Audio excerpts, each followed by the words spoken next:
When taking a payment in portalpay, you can locate the customer's contract using either the contract number, the last name, first name, last 6 of the VIN, or the last 4 of the Social Security number. Click search and the system will locate the customer's contract for you. You'll have the customer's name listed. If there's a co-buyer, that person will be listed as well. Vehicle and customer information can be found by scrolling to the right. And you can also register your customer at this point. If they have a valid email address and you allow your customers to make payments online at your dealer portal, you could click the register button and set them up so that they can go on and make their own payments. Otherwise, click the contract number and we'll go to the Take Payment screen. Aside from taking a payment, you can also view a payment history. Here you'll see all the payments that were made, receipt numbers are listed, payment dates, the amount, and then it'll tell you whether or not that payment was reversed and who accepted the payment or set the payment up. You can quote a payoff in portalpay. This payoff will be a one-day payoff, so it's good for the date that you're quoting it. You can see, you can print this page or just give the information to the customer. Click the back button, and here, if there are any scheduled future payments on the account, be it a one-time future payment or a recurring payment schedule set up, you can view that by clicking Scheduled Future Information. This one doesn't have any future payment information, so we'll click back, say yes, you're sure you want to go back, and now we can start to process this payment. Your balances will be listed in the center of the page. So you have a payment balance. If you have side notes, you'll see the side note balances listed here as well. You can enter the payment amount for today's payment. If you charge a convenience fee, that convenience fee will populate. You are able to edit or alter the convenience fees here if necessary, if you're set to charge those. The next step, you'll determine the payment method. Is the customer using a checking account or a credit card? Select the option they're going to use. You have a button here for a face-to-face transaction. So if your company is set up with a convenience fee, that's automatically going to populate every time you come in to process a payment. If a customer is face-to-face, then you may need to alter that convenience fee or zero it out.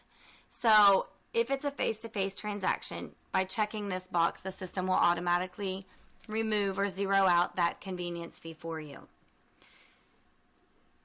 We are taking a payment for right now, so the next thing we'll do is just click Continue. If the customer wanted you to add this account that they're using for future payments, then you would simply click Add Account rather than Continue and enter the account information, and then it would be saved in the system for future payments. But if your customer doesn't want you to save the account, you just click Continue. If they have an email address, you can enter that email address. If not, you just move on, put the customer's name. Now, this account information here is, or the customer information you're entering, is associated with the payment account, not the AutoStar account. So it's going to be the person whose credit card or checking account you're using that you're going to put into the fields here on this screen.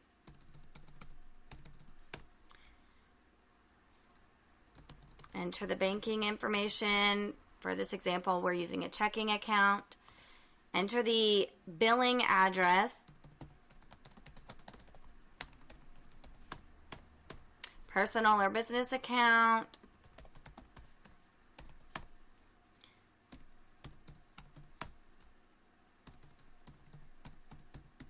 And then, again, if you want to save this for future payment information at this point, you could also select Save Information, and then it will exist in the system the next time you need to make a payment for the customer.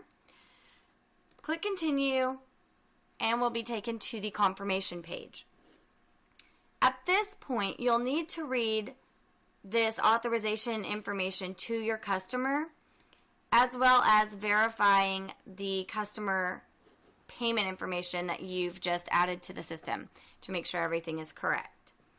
Once you've finished reading this authorization for the ACH transaction, click the checkbox that says they do agree to this payment, and then you'll read the next part that talks about actually drafting this amount from their checking account. And if they want to be emailed the authorization letter, then you can check that. If not, you can uncheck that. And you could also click this link and print the authorization letter or have an authorization letter mailed to the customer. Once you've verified the authorization information with the customer, click Take Payment, and the system will process this payment and will be directed to the receipt page. On the receipt page, you'll see the information for the person who took the payment or made the payment, the payment information, and then the balance that it took care of.